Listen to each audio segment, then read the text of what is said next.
Vítejte u dnešního rozhovoru. Dnes tady máme jako hosta Petra Drusku, což je slovenský matematik, vývojář, učitel na střední škole a popularizátor matematiky. A moje první otázka zní, jak ses dostal k matematice? Dobre, ďakujem za privítanie. K matematike, ako som sa dostal, no tak ako každý, učil som sa aj na základnej, aj strednej škole, aj na vysokej škole dokonca. Je to dosť taká široká otázka, hej. V podstate ja som nebol taký, že matematika by nejak bola takou mojou doménou, že ma bavila nejak veľmi výrazne, alebo nebavila nejak výrazne na základnej alebo strednej škole. Skôr som asi nemal v nej problémy, som povedal možno. A nakoniec som išiel študovať kvôli tomu na vysokú školu, lebo to bolo asi také jediné, čo mi bolo také najbližšie z nejakého dôvodu. Hej, možno ho nepoznám ten dôvod úplne, ale asi takto. Nebolo to nejak vyslovené, že ako malý chlapec som sníval, že študovať matematiku, alebo na strednej, že by som vedel, že budem študovať matematiku. To vôbec nie. To vyšlo tak nejak pragmaticky z nejakých rozhodnutí v živote. Možno. Takže to rozhodnutí studia matiky vyšlo až po střední škole? Vy jsi se rozhodoval kam na vysokou? Viac menej áno, lebo ja som sa rozhodol po strednej ísť do Prahy na Karlovú univerzitu, ale to bolo dosť ťažké, dosť náročné, to musím povedať na rovinu. Neprešiel som cez jednu skúšku, pokiaľ ma pamäť neklame. To bola konkrétne matematická analýza, ktorá na druhej vysokej škole, kde som potom študoval, už vyšla. Asi to nebolo až také náročné, možno už som vedel po tej pauze medzi tými školami asi lepšie sa možno učiť, neviem, ťažko povedať, čo bolo vo veci. Ale áno, keď som sa rozhodoval kam po strednej škole, tak v podstate jediná moja nemožnosť, voľba bola, že niečo s matematikou. Hej? Teda já jsem se dočetl na internetu, že dříve než si se stal učitelem, tak si dělal práci iOS developera a že si napsal nějaké knihy a e-knihy o tomto. Je to pravda? No, v podstate to bolo počas toho štúdia tej matematiky, že ja som študoval, aj vysoká škola, všetko a už prichádzali také obdobia, že dobre, tak zarobiť si aj nejaké peniaze, venoval som sa programovaniu webov, HTML, CSS, vtedy ešte neboli žiadne jQuery a ja neviem, aké všetky programovacie, čo už poznáme dnes. Tak, som sa venoval tomuto a počas toho, ako som v podstate bol som v Prahe pol roka, potom som išiel domov, som mal pauzu, vlastne som čakal do ďalšieho školského alebo akademického roka, kým sa dostanem na druhú školu. No a počas toho som napísal svoju prvú knižku o HTML, CSS, ako si vytvoriť webovú stránku. Vyšla tá knižka vo vydavateľstve Grada. A tak nejak som sa k tomuto dostal, hej, že programovanie počas štúdia nejak tak akože začínalo viac u mňa prevažovať. A v podstate ako prichádzali všetky tie novinky vo svete programovania, mobilné telefóny, iPhone prvý prišiel, tak som začal nejakým spôsobom, nejakými náhodnými krokmi, ktoré v živote neboli nejakým spôsobom dané dopredu, že toto teraz idem robiť. Som sa dostal k tomu, že som začal programovať aj mobilné aplikácie. Počas toho, ako som študoval na vysokej škole viac menej. No a tak to bolo tak akože vôbec to nebolo plánované. Hej? A ako som programoval a vedel som, že študujem aj učiteľstvo a vedel som, že to vysvetľovanie a to učenie je nejakým spôsobom neblízke, tak som mal stále potrebu to, čo som sa naučil, nejakým spôsobom posunúť ďalej.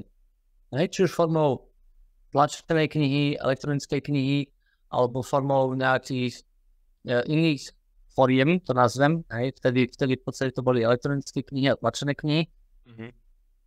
Tak nejak tak to šlo. Vôbec to nebolo plánované, bolo to úplná náhoda tým, ako som študoval, ako som sa učil nové veci v programovaní, ako som pracoval aj v rámci mojej práce programátora. Takže tak nejak sa to spájalo dokopy všetko, by som povedal. Dobře. Pak se jste dostal učitelem na střední průmyslové škole, která se zabývá komunikačními technologiemi. Takže předpokládám, že tam teda učíš informatiku a matematiku. No, áno, hlavne matematiku. To bolo tak, akože programujem, tak by sa dalo povedať v roku 2000, hej. V roku 2000 som začal HTML-kom, CSS-kom, čiže to je 23 rokov dozadu. To už je dosť dobrá doba. Ale učiť som začal takže na plný úväzok v 2019, 4 roky dozadu. A hlavne matematiku. Išlo o to, že som mal pocit, môžem to možno nazvať pocit vyhorenia, neviem, že to programovanie ma prestalo baviť.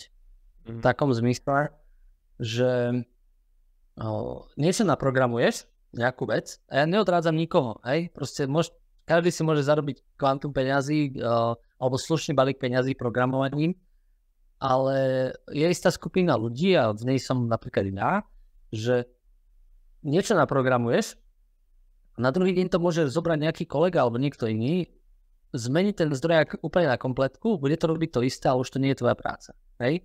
Že mne osobne chýbal taký ten osobný kontakt s tým, aha, pozrite sa, toto som urobil ja, aj o 10 rokov, že to môžem ukázať. Teraz nemôžem nikomu ukázať, aha, pozrite, na týchto weboch som robil, alebo tieto aplikácie som pomáhal rozbiehať, lebo to už sú úplne iné veci. Hej? Tam už sa nedá ukázať, aha, tento kúsok som robil ja. Takže z tohto titulu ma to ako si prestávalo baviť a tým, že som vyštudoval učiteľstvo matematiky, tak si vravím, alebo hľadal som nejaké cesty, ako vlastne zmeniť možno v živote trošku ten kariérny postup, by sa dalo povedať. A išiel som učiť.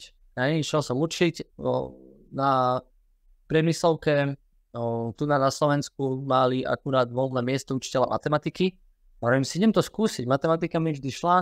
Vždycky, keď som niekoho doučoval, tak to ľudia pochopili. Takže asi niečo bolo vo veci zmysluplné zmeniť akoby prácu úplne na ruby a ísť učiť. Musel som oprášiť nejaké vedomosti, ktoré som už zabudol od čiatku dňa, ale nebolo to také náročné, to oprášovať. Preto som šiel učiť, lebo potreboval som pauzu. Dobře. Tak a třeba plánuješ se někdy vrátit zase k tomu programování, nebo to už tě netáhne? Vieš čo? Viac menej programujem tak pre seba. Skúmam umelú inteligenciu, však teraz je to populárne. Viac menej si programujem v Pythone nejaké skriptíky, ktoré generujú nejaké obrázky, nejaké s matematikou súvisiace, nejaké fraktály, alebo neviem, nejaké algoritmy, ktoré mne osobne by trvalo strašne dlho ich naprogramovať, respektíve manuálne urobiť. A s tým, že využívam ChatGPT, zadám mu nejaké vstupy, chcem takýto výstup, doladím si ten program nejakým spôsobom a takto, skôr takto. Ale na profesionálnej úrovni, že zarábať tým, už by ma to asi ani nebavilo. To treba prenechať mladým, novým programátorom, ako si ty napríklad, neviem, či programuješ, ale teraz to nie je až také asi dôležité v tejto chvíli, lebo to programovanie, alebo ten svet programovania IT sa veľmi rýchlo mení. Tie programovacie jazyky sa z roka na rok, z mesiaca na mesiac vyvíjajú. Ja už potrebujem trošku také, že pomalšie. Nie, že preto, že by som bol mentálne pomalší, ale už chcem mať taký klídek, by som povedal možno. Pohoda, pokoj, rozmyslieť si, robiť niečo na niečom aj mesiac a pritom nejakomu mladému ako ty by to trvalo týždeň. Ale ja chcem pritom stráviť mesiac, lebo chcem to mať dobre. Nechcem to mať rýchlo. Jasně. Takže asi preto. Dobře. Takže v té výuce matematiky, tak jsou tam různé osnovy, podle kterých se učí, co se má učit v tom roce. No a snažíš se teda učit jakoby i něco třeba navíc, snažíš se probudit vášeň matematiky v těch studentech, aby to třeba začalo zajímat a daří se jim to třeba? No, to je dobrá otázka, skúšam to. ale je predpísaný nejaký plán, to máte aj vy v Česku, samozrejme aj my na Slovensku. Vy to máte trošku inak v niektorých veciach, ale to nevadí, ale princíp ostáva rovnaký. Snažím sa preniesť skúsenosti z programovania do výučby matematiky takým spôsobom, že programovanie bolo, alebo keď som programoval ja, aj čo sledujem teraz svet programovania tak okrajovo, tak funguje hlavne na Scrume, respektíve na agilnom prístupe. To znamená, naplánuješ si veľmi malý cieľ na veľmi krátky čas a ten sa snaží splniť. Keď je splnený, môže ísť ďalej. A že aj v škole toto, alebo v matematike sa snažím aplikovať také niečo, že máme síce nejaký ročný plán, ale ja to rozkúskujem na drobno a poviem, že o mesiac chceme vedieť toto. A každý si ide nejakým tempom. Niekto môže počítať viac príkladov, niekto menej, niekomu pasuje viac si možno o tom čítať, niekomu možno pozerať nejaké videá. Snažím sa ja robiť takú vec, že snažím sa mať prehľad v rôznych zdrojoch. Napríklad na YouTube sú nejaké informácie, sú informácie na Instagrame, sú na TikToku, sú na Wikipédii, sú v učebniciach a tak ďalej. Sú na rôznych zdrojoch. A teraz mojou úlohou ako učiteľa je to, že poviem žiakom, pozrite sa, ideme sa učiť kvadratickú rovnicu, to máte isto aj v Česku, také niečo. Teraz poviem, tu sú nejaké videá, tu sú zdroje s úlohami, tu máte nejaké možno popularizačné videá, ktoré používajú aj kvadratickú rovnicu vo svojom repertoári, by som možno povedal. Ale našou úlohou je naučiť sa tieto konkrétne veci, že riešiť kvadratickú rovnicu, pochopiť, čo sú korene a tak ďalej. Ja nejdem akože príliš do detailov zachádzať. Teraz na konci toho obdobia, povedzme mesačného toho cieľu, nejaká skupinka žiakov alebo študentov odprezentuje, čo sa naučili. Že či pochopili v pojmy, či majú zrátané nejaké úlohy, ako si ich overovali napríklad, aké chyby robili pri počítaní príkladov a ako si ich opravili. Že snažím sa tej skúsenosti z programátorského sveta preniesť do tej výučby takým agilným spôsobom, že každý si môže svojím tempom, ale chceme dosiahnuť nejaký cieľ. A každý ten cieľ môže dosiahnuť, ale na inej úrovni, lebo niekto nebude matematiku akože nejak veľmi výrazne potrebovať, niekto bude výrazne potrebovať. Takže každý si môže voliť takéto svoje tempo, ktoré mu akurát v tejto chvíli vyhovuje. Niekto pochopí trošku z tých kvadratických rovníc a možno stačí a niekto potrebuje byť úplne, že o pätkom z tých kvadratických rovníc, Čiže toto sa snažím ako priniesť, že máme ten svoj plán, ale každý si môže tú svoju úroveň nastaviť, ako potrebuje. Nie je to dokonalé, ale asi nikdy nič nebude dokonalé. Tak to poviem. Jasně. No, takže to mi přijde docela jako inovativní způsob matematiky a kdyby se takhle učilo na většině z českých škol, tak myslím si, že by tady bylo třeba i víc matematiků nebo lidí, co by se o to určitě rádi zajímalo, protože myslím si, že je většinou třeba ti učitelé jim to zkazí tu matematiku a oni pak nemají vůbec ani o to zájem a i kdyby z nich třeba mohli být dobří matematikové, programátoři nebo někdo s takovým zaměřením, tak prostě je to odradí od toho a pak jako nemají vůbec o to žádný třeba zájem, protože se to ani třeba nic neučí. Áno, je to tak, výskumy ukazujú, že problémy v živote, čo sa týka psychiky alebo depresií, keď sa to meralo vzhľadom na vyučovacie predmety, ktoré mali ľudia v škole, tak najvýraznejší negatívny vplyv na psychiku človeka v dospelosti má zlá výučba matematiky alebo zlý učiteľ matematiky. Že keď ten učiteľ matematiky je autoritársky a taký, že zakladá si na tom, že kto vie matematiku, tak je Boh, tak až takto niektorí a zhadzuje tých žiakov, ktorí nerozumejú matematike, pretože každý vie porozumieť matematike, ale sú učitelia, ktorí to takto berú, tak oni vytvárajú do budúca v tom človeku strach a nechuť a hnev z matematiky a potom tým pádom náchylnosť k tomu, že keď si niekto chce, čo ja viem, zobrať nejaký dlh, nejakú napríklad hypotéku, tak majú strach z toho vôbec niečo zrátať, lebo akože ako náhle niekde čísla tam vyskočia, tak vidia v tom matematiku a idú ruky preč a nechajú sa ľahko oklamať, povedzme, hej. Že práve zlá výučba matematiky je tá, ktorá spôsobuje veľa problémov v budúcnosti. Zlá výučba slovenčiny alebo češtiny, zlá výučba jazykov nespôsobuje také problémy ako zlá výučba matematiky. Čiže je dobré, že sa teraz o tom rozprávame. Nejakých pár ľudí si to pozrie, vypočuje, možno niekoho inšpirujeme, budúcich učiteľov, ktorí sa nad tým aj trošku zamyslia. Hej? A možno aj terajších učiteľov. Dobře. Takže když jsme rovnou u té výuky matematiky, tak myslím si, že jako celkově ta výuka matematiky na Slovensku je dostatečná? Nebo že by to chtělo nějak úplně změnit, překopat, reformovat? Myslím si, že kľudne môžeš povedať v Česku alebo Slovensku, ale myslím si, že aj inde vo svete majú ten problém. Je to problém všeobecne vo svete, v západnom svete by sa dalo povedať, na tej severnej pologuli. Hej. Začínajú s Japonskom, končiac Amerikou, hej, Spojenými štátmi a ešte plus Austrália. Všade majú problém s výučbou. A keď dáme matematiku do toho, tak aj s výučbou matematiky. Problém je práve v tom, že prekopať. Ono to nejde prekopať. Ako by som povedal, vzdelanie a škola o dve veci nie je úplne súvisia. Totižto bez školy vieme byť vzdelaní. Hej? Vieme byť vzdelaní, ukazujú o tom aj staršie dáta, alebo dáta staršieho typu, kde sa zistilo, že za dobrým vzdelaním je rozsiahlosť knižnice. Hej? Rozsiahlosť domácej knižnice. Kto má doma veľa kníh, tak tie deti sa prirodzene aj viac naučia. Kto má málo kníh, deti sa naučia málo.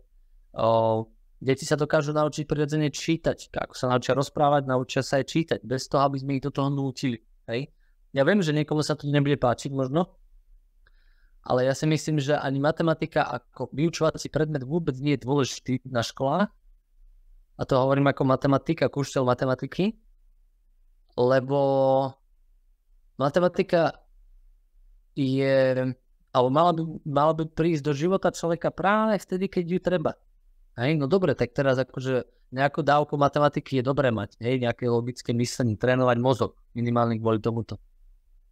Ale keď nesnechutíme žiakom matematiku tým, ako sa učí, tak tým pádom, keď príde k problému, ktorý vyžaduje matematické myslenie, tak im neznechutíme tú chvíľu, že idem sa do toho zahryznúť a pochopiť to. Hej? Je to pomerne akože možno radikálna myšlienka, hej? Nedá sa to aplikovať okamžite zajtra a tak ďalej, ale ja to vidím takto, hej? Že uvoľniť, dať slobodu do školy, bo školy sú dosť autoritárske, sú nastavené autoritárskym spôsobom, ako boli kedysi autoritárske zoskupenia. Hej, mali sme kráľovstva a potom prišli diktátori a tak ďalej. V škole nie je sloboda z tohto historického dôvodu. Hej? A je to možno nejaké kultúrne dedičstvo, že na školách máme autoritársky režim a snažíme sa vychovať žiakov k demokracii. Akože mne osobne to nesedí celkom. Hej? Čiže škola by mala byť demokratická, žiaci by sa mali učiť, kedy potrebujú, kedy chcú a aký predmet potrebujú a aký v tej chvíli chcú. Hej? Je to možno extrémne, ale ono by to, a ukazujú nejaké iné školy v zahraničí, že ono by to fungovalo, ono to aj funguje. Hej? Čiže nedá sa to zo dňa na deň. Musíme to pochopiť postupne, povedzme. Yes. Vyžaduje to pár generácií. Ale možno robiť malý kúsok, minimálne týmto rozhovorom. No a ještě teda k tomu malá odbočka, jenom narychlo. Nemyslíš si, že pak by jako většina nebo drtivá většina těch žáků v podstatě na tu školu totálně kašlala a sice ten malý kousek by se učil, ale ve výsledku pak by jsme byli nevzdělaní? Na začiatku ako by som povedal, predstavme si to ako tlakový hrniec, hej? Máš tlakový hrniec, zavrieš ho a varíš. Zvyšuješ tam tlak. A čo sa stane, keď neotvoríš, neviem, pokrievku, pokolo, proste to, čo dávaš na vrch? Tak on exploduje.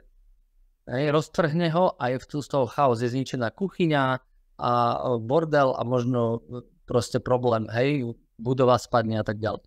Ale keď ten tlakový hrniec, máš tam nejaký ventil, ktorý keď otvoríš a ten tlak vypúšťaš postupne, tak jedlo sa uvarí a tlakový hrniec neroztrhne a nezničíš si kuchyňu.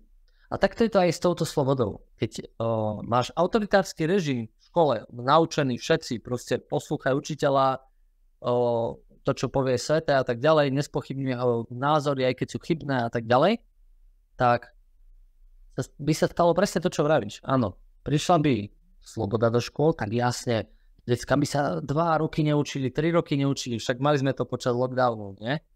Zažili ste aj prvý lockdown, tak vieš, ako to bolo doma. No, presne toto by sa stalo.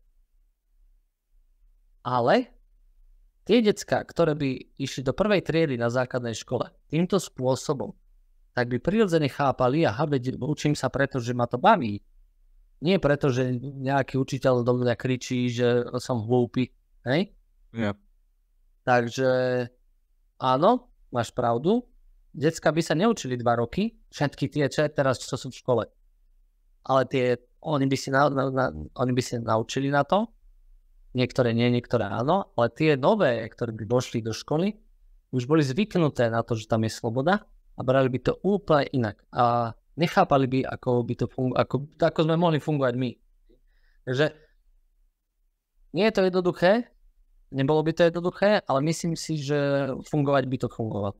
Dokazujú by to všetky školy typu Summerhill a školy, ktoré sú inšpirované tou školou Summerhill, ktoré už dneska existujú po desiatkách a stovkách miest po svete. Dobře. Tak děkuju. A dále se teda přesuneme k jakoby další části toho rozhovoru, kdy se budeme věnovat tvé tvorbě momentální na internetu. Ty máš Instagramový profil, máš Substack a podobné věci, takže jak ses vlastně dostal k popularizaci matematiky ve volném čase takhle? No, bolo to kvôli covidu, alebo vďaka covidu.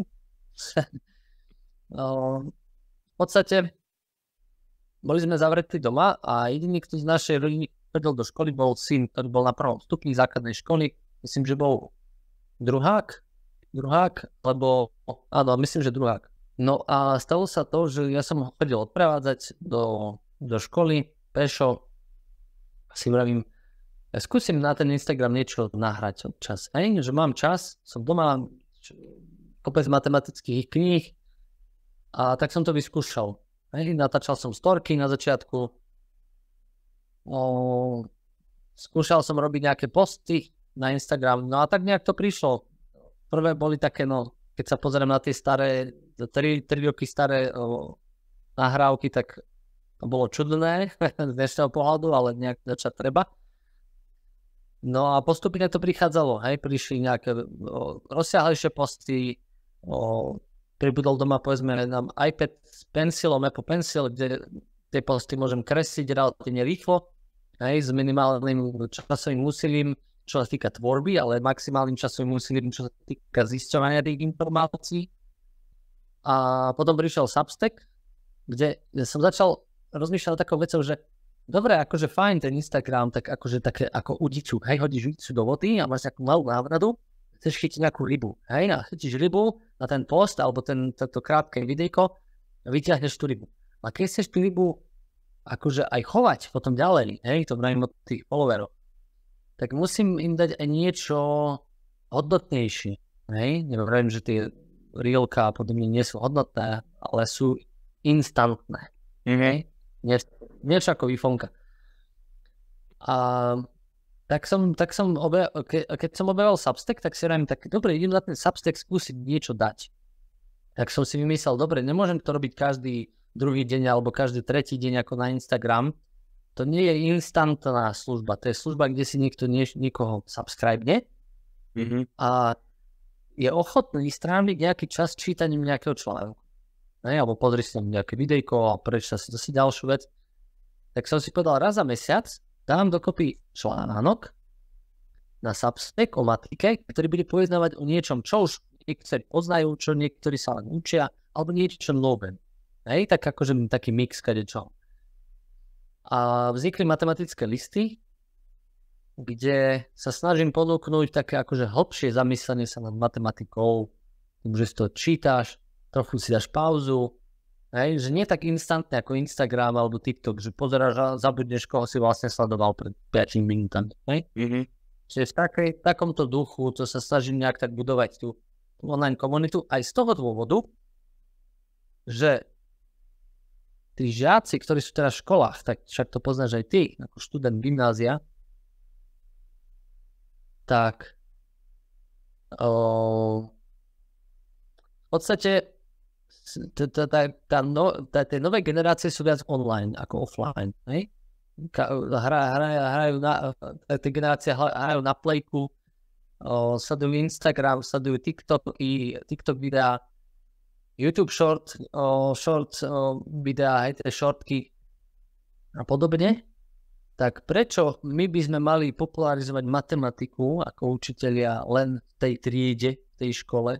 Prečo to nerobiť aj opačne, že ísť za tými žiakmi a za tými študentami do tých ich mobilov a tabletov a playstationov a počítačov a tam im o tom rozprávať, hej? Keď to občas pozrú, zistia, veď matika nie je až taká zlá, hej? Možno trochu zmenia názor. Preto, to je proste celá tak nějak, taká filozofia za tým. Takže se přesuneme k další otázce, která možná odpověď už vyplynula z toho, co tady teďka řekl. Jaká je teda tvá cílová skupina v té popularizaci na internetu, jakožto na tom Instagramu, Substacku a na tom internetu? Vieš čo, vôbec sa nezamýšľam nad cieľovou skupinou, vieš, akože jasne budú ti tvrdiť, že cieľová skupina, hej, cieľ na tínedžerov a tak ďalej. Akože áno, v niektorých oblastiach to funguje, ale čo sa týka matematiky, si myslím, že v prvom rade, áno, moji študenti alebo žiaci. Je to také, že dobre, aby oni videli, tu taký cool učiteľ, že toto, hej, a trošku ich priťahne k tej matike. Hej? Že nejde ani tak o to, že čo tam je, snažím sa tam mať akože relatívne kvalitné a nové informácie alebo informácie, ktoré nie sú až také známe z tej matiky, ale aj také známe trošku, že to, čo je známe, tak to skôr priťahne pozornosť možno a skôr si o tom ľudia niečo povedia a pošlú si to medzi sebou a podobne. Hej, že to som nevidel, to sme sa neučili v škole a tak ďalej. No ale nemám vyslovene, že celú skupinu, lebo followujú ma alebo sledujú ma aj starší ľudia, mojej generácie alebo ešte starší ľudia odo mňa a followujú ma aj zo základnej školy, aj žiaci, základky a aj stredoškoláci alebo prípadne nejakí vysokoškoláci. Takže ja nemám vyslovene, že konkrétnu cieľovú skupinu, lebo ja si myslím, že matematika nemusí mať cieľovú skupinu. Áno, keď chcem predávať mikiny, tak ich nebudem predávať 60-tníkom, ale ten 60-tník si zaspomína, keď sleduje Instagram. To keď sme sa vyučili, hej, akože tá matika má cieľovú skupinu skoro každého, som povedal. Čiže neviem to povedať konkrétne. Snažím sa to robiť tak, aby keď si pozrieš tie posty alebo pozrieš tie krátke videjka, že si povieš, ty bláho ako fakt, hej, a nech máš akýkoľvek vek, tak sa akože tak trochu niečo možno v tom pochopíš, aj keď niektoré témy sú dosť ťažké, ale snažím sa to takto podať, hej. Čiže neexistuje u mňa nejaká konkrétna cieľová skupina. Jo, a z pohledu teda té odbornosti to bude něco na úrovni střední školy. Asi předpokládám, že tam nemáš nějaký jako vysokoškolský pošty nebo něco takového. Vieš čo, ja to tak akože snažím sa miešať, snažím sa akože dávať aj také, že zo základnej školy nejaké zaujímavé pikošky, že neviem o párnych číslach dačo, hej, to je taká ľahká vec, ale zaujímavé to aj babičky, hej. A potom aj zo strednej školy dačo, ale nie tak, že vysvetľovať niečo, nejaké počty a akože počítať, toto nechcem robiť, hej. Nechcem robiť to, že teraz, pozri si, teraz ideme vypočítať a teraz 15 minút budeš kúkať na to, ako nejaký čulpes počíta, však na to je ale že pozrieť si, wow, to sme sa učili na strednej, ten tangens. A to je toto, hej? Ale snažím sa aj niečo z vysokej školy, akože o limitách, o integráloch, ale v tom duchu, že toto je tu napríklad niečo, čo ja viem, napríklad tak šúpanie pomaranču, a spojiť to s tým, že ako šúpanie pomaranču súvisí s integrálmi alebo limitami A ako súvisí so stavbou železníc. Hej, akože tak, alebo ciest. Že tak nejak akože toto pomiešať, že nevysvetľovať limity, integrály a teraz na čo mi to bude. Ale ukázať, aha, šupem pomaranč a to súvisí s tým, čo sa učíš na vysokej a ako sa stavajú železnice. Hej? V tomto duchu. Že nedávať do toho to, čo sa učíme v škole, hej? Že ideme si vysvetliť algoritmus, ale skôr už ako keby to pozlátko, lebo sociálne siete sú to pozlátko viac menej. A tak to musíme aj brať. Hej? Ak chceme predať ľuďom matematiku, nemôžeme vysvetľovať všetko dopodrobne, pokiaľ to chceme robiť instantným spôsobom. Takže spíš ta popularizační, nebo spíš ty zajímavosti jakoby z té matematiky. Áno, taká aplikované a kde vlastne okolo nás sa to vyskytuje všetko to matematické, hej? Akože odhalovať to, presne to takéto, že a toto nebudem nikdy v živote potrebovať, alebo toto je taká zbytočnosť, hej? Akože skôr na takéto otázky sa snažíme odpovedať často. Takže dále tady máme takový set otázek, což teda jsou, proč by někdo měl studovat matematiku a pak případně v jakém zaměstnání se ta matematika dá uplatnit. Prostě jak motivovat ty studenty, aby šli studovat nějaký matematický obor. Matematika sa dá uplatniť všade. To je prvá vec. Úplne všade. Keď niekto vyštuduje matematiku, tak je schopný robiť čokoľvek. Poviem to takto, akože úplne na rovinu. Poznám ľudí, čo bavila matematika a robia s drevom. Poznal som človeka, čo študoval matematiku a otvoril si bar. Hej. Poznám ľudí, čo študovali matematiku a robia o finančníctve. V bankách. Čo ja viem, starajú sa o bazény. Hej. S matematikou môže robiť čokoľvek. Lebo, ako by som povedal, matematika nie je o tom, že teraz dobre všetko vedieť z matiky, ale to nikto nebude vidieť. Z matematiky nevie jeden človek nevie vedieť všetko. Nedokáže vedieť všetko. Ale výhoda matematiky je v tom, že trénuje mozog. Ty nebudeš v živote potrebovať integrály alebo riešiť kvadratickú rovnicu. Absolútne vôbec. Ja som ju v živote neriešil v práci. Jediné, čo som z matiky používal, bol sinus, cosinus, tangens, keď som programoval mapy. Niečo s mapami a vypočítať nejaké trojuholníky. Ale čo zabezpečuje matematika je to, že rastie mozog. Proste prepojenia v mozgu medzi mozgovými bunkami vznikajú nové a nové vďaka rozmýšľaniu a ťažkému rozmýšľaniu. Keď narastie mozog, tak on potom dokáže riešiť akýkoľvek problém. A to nie je o matematike, je to o tom mozgu. To je to kľúčové. Ale existuje x konkrétnych prác, kde matematika je dôležitá. Programovanie, to je tak akože populárne dneska. Takzvaný aktuár, neviem, ako sa to povie po česky, ale po slovenčine to je aktuár, to je finančný matematik, alebo matematik, ktorý pracuje vo financiách. No, bankéř možná bych řekl. Bankári, finanční poradcovia, respektíve ľudia, ktorí dokážu rozumieť matematike a programovať finančné veci. Rôzne štatistické veci. Aktuári možno skôr štatistik, by sa dal povedať. V štatistike sa veľa používa matematika. Matematika sa používa v stavebníctve, v architektúre, strojníctvo, mechatronika, stavba robotov, výroba súčiastok. Akože mohol by som výroba nábytku. Však ako chce stolár urobiť správny nábytok, keď nevie počítať, alebo nevie zmerať, nevie počítať uhly. Dá sa vymyslieť od vymyslu sveta práce, ktoré potrebujú matematiku. Áno, stolár nebude potrebovať integrovať. Ale sinus, kosinus a trigonometriu musí vedieť, tieto veci. Čiže matematika je všade, aj keď sa možno nezdá. Čiže študovať čistú matematiku alebo nejakú aplikovanú matematiku má obrovskú výhodu, lebo človek môže robiť čokoľvek potom. Úplne čokoľvek, naozaj. A keď už nič iné, tak pôjde učiť, lebo tam je určite miesta dosť. Tam starí dôchodcovia odchádzajú a noví nejak ako si neprichádzajú. A neviem ako u vás v Česku, ale u nás na Slovensku to nie je už tak zle zaplatené, čo sa týka iných regiónov ako Bratislava. Takže oplatí sa aj kvôli tomuto. Hej? Dáva to nejaký zmysel. No, myslím si, že jako ten problém, to, že stárnou učitelé a noví nejsou, je i v Česku tady.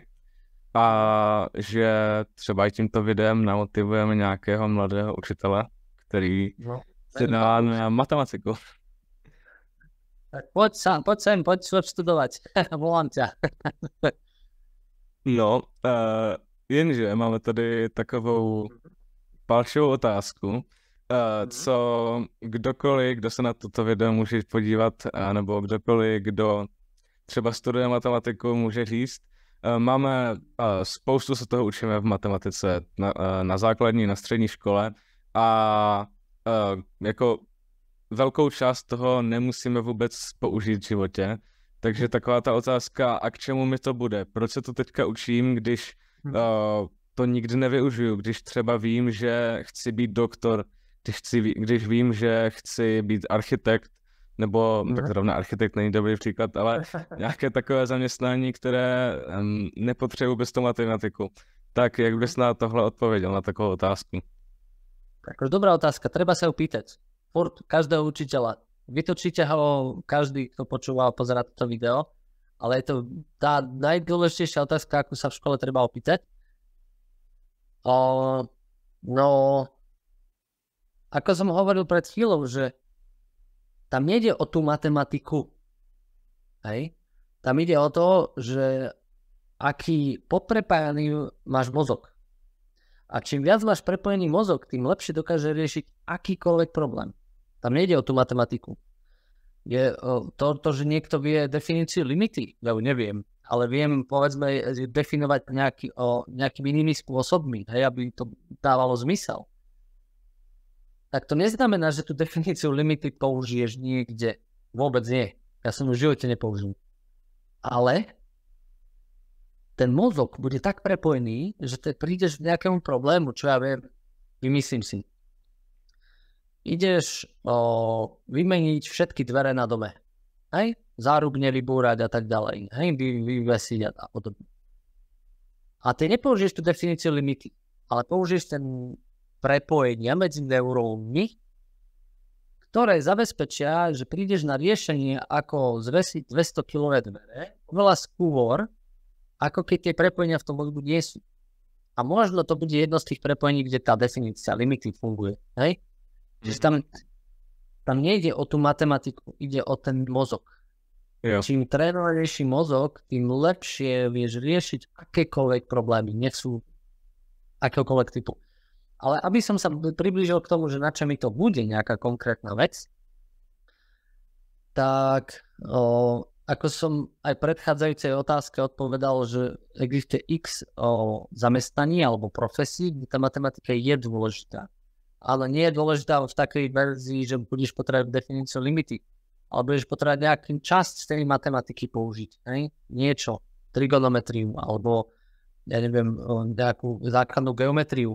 Hej? Vedieť si urobiť nejakú priamku, alebo úsečku, vedieť si urobiť kružnicu a spočítať nejaký uhol. Alebo budeš potrebovať sa zamyslieť nad tým, že čo ja viem, aké množstvo nejakej chemickej látky potrebuješ rozriediť v nejakom roztoku, aby povedzme si sa aby ti koža nevybledla v bazéne, hej, keď tam chloruješ nejaký bazén v záhrade, podobne, hej. Všade je matematika skrytá nejakým spôsobom, aj v tej chémii, aj vo fyzike, v biológii, všade, hej. Takže je to o mozgu a je to o schopnosti riešiť problémy. Nie o tom, že definíciu limity idem teraz používať všade. Dobre. Asi tak. Přicházíme k takové poslední části tohoto rozhovoru, takové spíš zábavnější. Zahrnuje i otázky od fanoušků. A nejdřív teda moje otázka, jakožto tvého fanouška. Tak jaké je tvoje oblíbené číslo nebo oblíbený matematický problém? Dobre, tak začneme tým číslom. Aj napriek tomu, že mám číslo pi na tričku, tak moje obľúbené číslo súvisí s číslom pi, je tzv. Zlatý rez, alebo zlatý pomer, by sa dalo povedať. Zaokrúhlenie 1,618. ale v podstate je to pomer dvoch za sebou následujúcich čísel vo Fibonacciho postupnosti. Neviem, či si takedy počul o Fibonacciho postupnosti. Jasné. Takže keď zoberieš dve za sebou idúce čísla a podelíš väčšie lomeno menšie, to väčšie dáš do čitateľa a menšie do menovateľa, tak čím ideš ďalej v tej postupnosti, až do nekonečna, tak sa približuješ k číslu 1,618 a nekonečný desatinný rozvoj za tým. To je moje obľúbené číslo, takéže najviac, pretože Fibonacciho postupnosť je veľmi výrazná v prírode. Hej? Máme 5 prstov, čo je číslo Fibonacciho postupnosti. Máme 2 ruky, čo je tiež číslo Fibonacciho postupnosti. Dokonca naše pomery ľudského tela, a to sú tie známe Leonarda da Vinciho kresby, sú v pomere, napríklad dĺžka ruky voči nejakej časti ruky je ten zlatý pomer. Čiže príroda ukrýva tento zlatý pomer všade okolo nás. Nie? Preto je ťažké nájsť štvorlístok, pretože číslo 4 nie je z Fibonacciho postupnosti, nie je optimálne. A dalo by sa o tom hovoriť dlho. To bolo to obľúbené číslo a obľúbený matematický problém. Rozmýšľam, ktorý je taký najviac. Možno babka s vajíčkami. Babka s vajíčkami mi taká išla prvá do hlavy. Bolo to tak, že babka išla na trh s vajíčkami, s košíkom plným vajec. Prvému zákazníkovi predala polovicu všetkých vajec. Druhému zákazníkovi predala polovicu zvyšných vajec. A tretiemu zákazníkovi predala zvyšok. A babka nič v košíku neostalo a žiadne vajce nerozbila. Koľko vajíčok bolo v košíku? Takže môžu poslucháči si pauznúť, alebo sledovatelia, a rozmýšľať nad problémom. To je taký prvý, čo mi šel do hlavy. Čiže babka s vajíčkami. Dobře, tak když tak můžete napsat své nějaké intuice nebo nějaké myšlenky do komentářů. Další otázka teda je, už jsme se tady bavili o tom pi, a jestli jsi někdy použil pi jakožto číslo jako víc desetinných míst než 3,14. Nebo jestli opravdu stačí 3,14. Pre bežné použitie na doma stačí 3,14. Dokonca ja som raz použil číslo pi ako 3. Neuveríš, ale ako trojku. Normálne trojku bez tých desatinných čísel. Keď sme konštruovali taký rám, kde budú raz rúže v záhrade, tak padla otázka, nie odo mňa, ale od druhých ľudí, s ktorými som to realizoval, že aké dlhé železo potrebujeme na to, aby ten oblúk na tej rúže bol vysoký 2 metre. A hovorím, no, tak akože, ideme si to zrátať. Tak tam mi stačilo na to číslo pi ako 3. Pretože tam nepotrebujem nejakú presnosť. Tým rúžam to nevadí, či to je veľmi presné alebo málo presné, ale stačilo to na to, aby ten oblúk vyzeral dobre, aby to fungovalo, aby to pasovalo, aby to sedelo. Hej? Čiže tam nám to úplne bohate stačilo ako 3,0. Teraz učiteľia, ktorí toto sledujú, tak sa chytajú za hlavu. Ale bežne ti stačí 3,14, úplne v pohode. A číslo pi zaokrúhlené na 13 desatinných miest ti stačí na to, aby si zrátal veľkosť vesmíru s takou chybou, že v podstate sa pomýliš o nejaký kúsok atómu. Hej? Akože taká odchýlka. Takže iba blázon alebo fajnšmeker počíta pi na viac ako 2 desatiny miesta. Strojári potrebujú na 4. Hej? Tí, ktorí vyrábajú súčiastky. A my ostatní nám stačia 2 desatiny miesta. Úplne v pohode. Hej? Takže asi tak. Takže další otázka z řad diváků zní, tak kvantová mechanika je oblast fyziky, která jakoby jde proti naší intuici. A jestli existuje i nějaká taková analogie v matematice, jestli existuje taky nějaký obor, který jde proti racionálnímu myšlení. Možno imaginárne čísla. Oni sú neskutočne praktické a dotýkajú sa nášho každodenného života, ale predstaviť si číslo ako dvojrozmernú entitu, že imaginárne číslo, čo bola koniec koncov nadávka pre tie čísla z tú chvíľu, kým sa to neujalo, tak to je také zvláštne, že dobre, máme číslo 3, 4, ale mať odmocnenú z minus jednotky, ktorú označujeme nejakým písmenkou, tak myslím si, že toto je taká časť, ktorej sa nevenuje veľa pozornosti, ale je taká práve taká, že vyzerá, že nie je z nášho sveta. Že aj ten pomenovanie, že imaginárne, že to čísla, ktoré reálne nepoužívaš na kalkulačke, ale sú dôležité na to, aby si dokázal fungovať v tomto svete. Možno toto, neviem. Možno mi napadá ešte koncept čísla ako takého. Keď sa zamyslíš nad tým, čo je číslo 3. Ja som o tom mal aj nedávno nejaké krátke videjko. Číslo 3 predstavuje povedzme 3 prsty. Ale keď tie 3 prsty tam preč, tak to číslo 3 stále existuje v našej abstrakcii, v našej predstave. Ale ako také nie je. Neexistuje. Hej? To je taká zvláštna vec. Možno samotná podstata čísel je taká nepochopiteľná, že máme 3 veci, ale 3 ako taká vo vesmíre nie je. Nikde. Hej, ten koncept. Pretože sme to vymysleli my ľudia. Že toto bude 3, tak toto budeme volať a 3 vyjadruje, že mám 3 nejaké povedzme prsty. 1, 2, 3 a tak to voláme. A tak sa to používa. Hej? Ale keď sa nad tým hlbšie zamyslíš, tak v podstate to neexistuje. Možno toto, taká kvantová povaha čísel, to nazvíme. Že číslo aj je, aj nie je zároveň. Tak to je dost taková zajímavá úvaha, která mě třeba ani nenapadla. A poslední teda otázka od fanoušků je, jestli se ti někdy podařilo doběhnout hypotečního poradce při přepočtech. Nie, lebo som si hypotéku nemusel brať, našťastie. Ale ako náhle mi niekto chce ponúkať nejaké služby, čo sa týka nejakej poštky alebo poistky, hej, nejaké, tak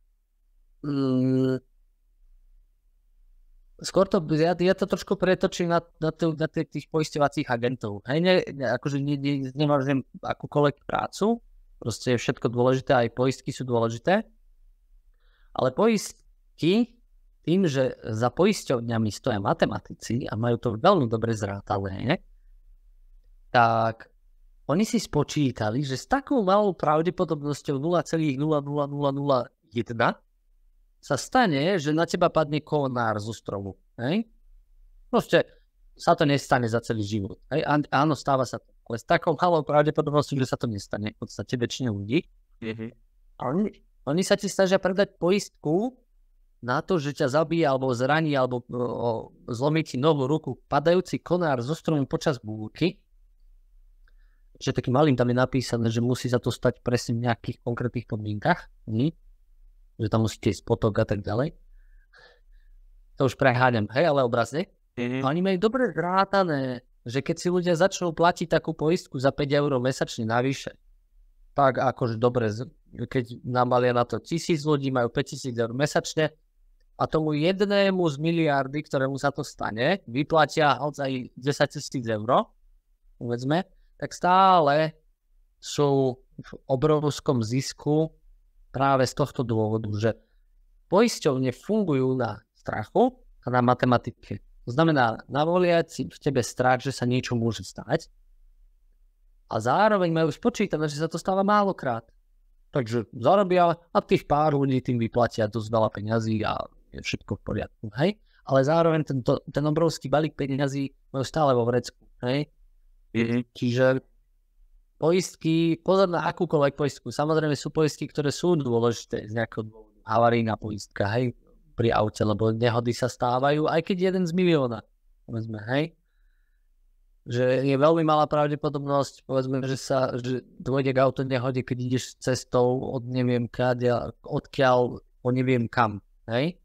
A to majú tiež poisťovne zrátané, že nehody sa stávajú väčšinou v takejto situácii a väčšinou v tejto lokalite a snažia sa vlastne tie poistky predať každému, hej? Lebo vedia, že väčšinou sa stávajú nehody takto a to je taká malá časť toho celého, čo nám platí. Zvyšok, čo nám platí, tak väčšinu nehodu nebudú mať. Hej? Čiže na tom, tuto je vlastne taká vec, že hypotekárneho poradcu sa mi nepodarilo dobehnúť, lebo som s takým nemusel nikdy rozprávať našťastie, ale čo sa týka poisťovacích poradcov, tak áno, tam to nie je, nemajú to so mnou jednoduché, tak to poviem. No a moje teda finální otázka bude vlastně, co bys vzkázal teda, cokoliv chceš mým divákům, což jsou teda většinou studenti základních středních škol, ale v podstatě taky je to celé věkové spektrum. Čo by som odkázal? Neučte sa matiku na silu.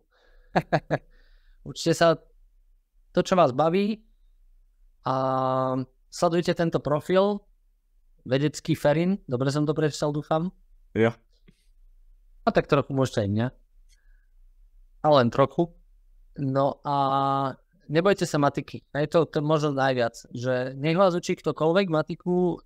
Skúste si nájsť v kútiku duše také miestečko, že nech ma učí akákoľvek fúria alebo fúrik alebo ozembuch. Tak trošku tej matematike dajte šancu. Hej? Raz v živote sa na to môže oplatiť. Takže asi tak. Dobře.